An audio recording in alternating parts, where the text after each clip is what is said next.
The media tide is turning against Roy Moore, as even some prominent voices on the right are urging him to drop out of the U.S. Senate race in Alabama.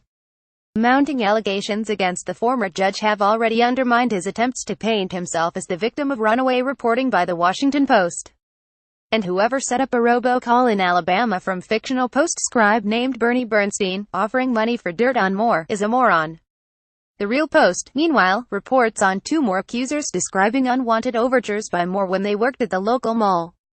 One, a high school senior, said Moore pursued her at Sears, called her while she was in trig class, and eventually got a date that ended with Moore driving her to her car in a dark parking lot behind Sears and giving her what she called an unwanted, forceful kiss that left her scared. Alabama media group quotes another woman as saying that in 1991, when Moore was a married attorney, he grabbed her buttocks when she went there with her mother as part of a custody case. He didn't pinch it, he grabbed it, the woman said. Ivanka Trump, meanwhile, told the AP there's a special place in hell for people who prey on children. I've yet to see a valid explanation, and I have no reason to doubt the victims' accounts. All this is unfolding as there is a pronounced shift on the right. Wall Street Journal's conservative editorial page, no fan of the Republican establishment, says Moore should drop out. Mr. Moore's credibility has fallen below the level of survivability. The sensible move would be for Mr. Moore to step away from the campaign and allow Alabama's Republicans to put forth a more credible candidate to run as a write-in against Democrat Doug Jones.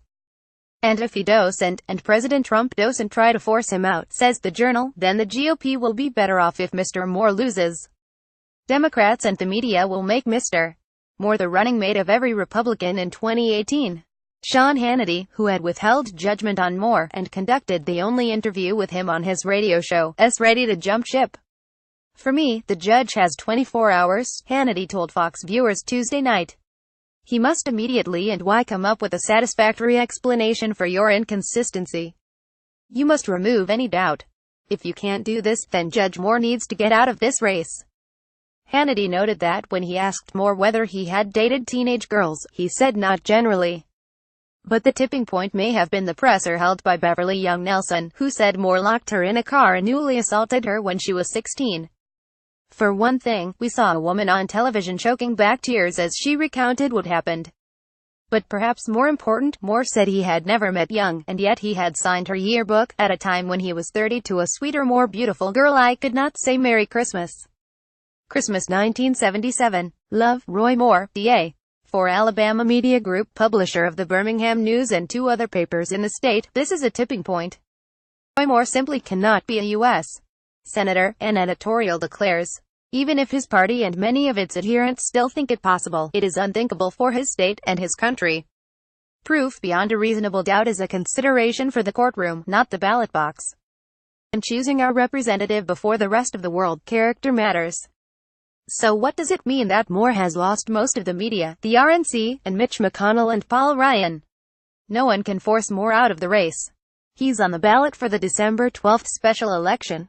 He owes nothing to Beltway Republicans who opposed him in the primary in favor of the appointed Senator, Luther Strange.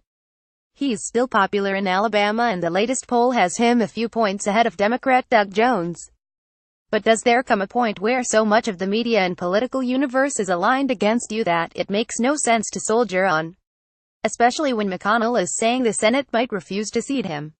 At a public appearance the other day, Moore asked, "Why do you think I'm being harassed from media and by people pushing forward allegations of the last 28 days of this election?"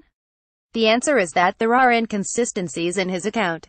And Moore is losing even media figures who ordinarily would be staunchly behind him.